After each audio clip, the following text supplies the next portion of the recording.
Hello there, my name is Eshuchi Lumumba, and this is the Opinion Canvas.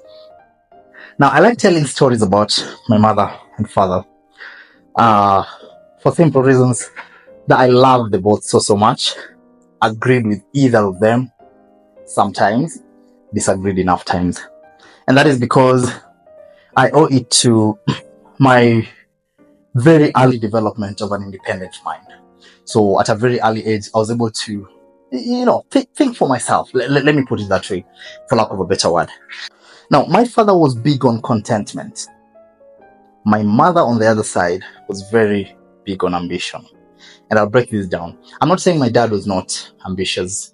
In fact, my dad is one of the most hardworking people I know. I've always said that. He worked hard. He works hard with his hands. But over the years, I learned that my father worked to make money to maintain what he was.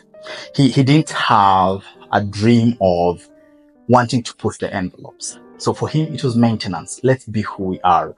And I also know this because over the years, you'd find discomforting statements from my father anytime I looked like I was trying to appear or express myself in ways that looked bigger than what we really are. So my dad would have statements like, you don't have to dress like that. That's not who we are. We cannot afford that. You have to stick to your standards. You have to accept who you are. You have to live within your means. He was so big on that. And yeah, was he wrong? No, not at all. I remember when I was joining campus, he and a few brothers of his who were my uncles sat me down to give me this big talk into campus. And one big thing was very loud in the meeting. They kept insisting, when you go to campus, we want you to remember where you come from. We want you to remember where you've come from and want you to live portraying who we are.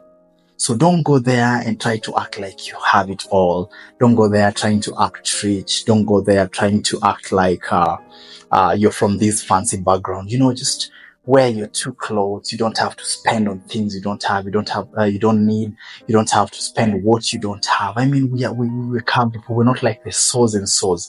And so that really stuck in my mind.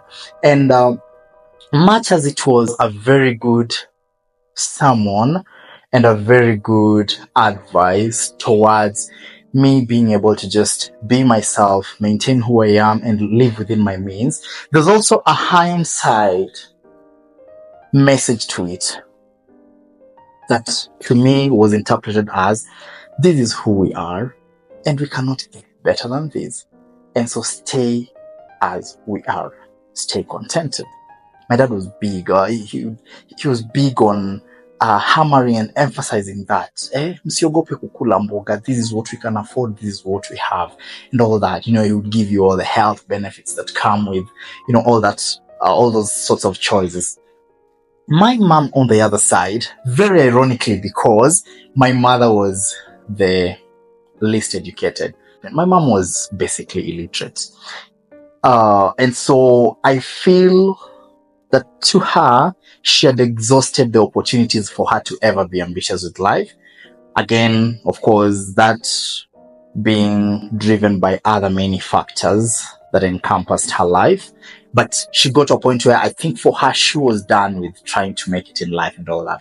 And now she projected that towards me and she injected it to me. My mom prayed ambition in me. My mom, she confessed great things to me. And for me, she would pray, she would tell me I would be a great man, I would be a great person. Of course, I'm still waiting for that day. But my mom was big on, you're going to be a big person. You need to be bigger than this. This is not our life and all that. Now, why am I talking about ambition vis-a-vis contentment? My dad was very right. My mom was very right. But where do I stand? I think the most successful human is one who can balance ambition and contentment. Because now, from my understanding of life, extreme ambition kills your ability and your appreciation to desire what you have in the moment. Because you're always living for who you will become. You're always living for the dreams that you want to achieve. You're always living for the great person that you will be. You're always living for the great job that you will get, for the great future that you will have. And that takes away the joy of appreciating what you already have. You already have this beautiful life. You're able to afford this house, this neighborhood. You're able to take care of your children go to decent schools, but you're not appreciative of that. You don't thank the universe enough for that. That's not sufficient because your mind is fixated at how ambitious you are, and then you lose on they usually call them the little things in life, the joys of life, the beauty of life, the happiness of life. You'll miss out on it because you're so fixated to ambition. So extreme ambition kills contentment. Now, contentment on the other side as well does not really mean that you lack ambition, and it does not mean that you've gotten to a point where umefika, even if it's little.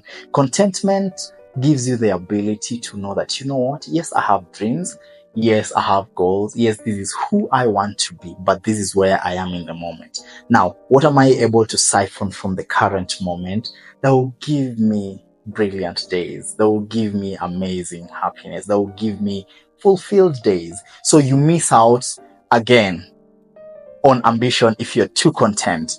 But contentment is the acknowledgement that I am not where I want to be, but that does not take away the appreciation of where I am and what I have achieved. So it does not go to drain.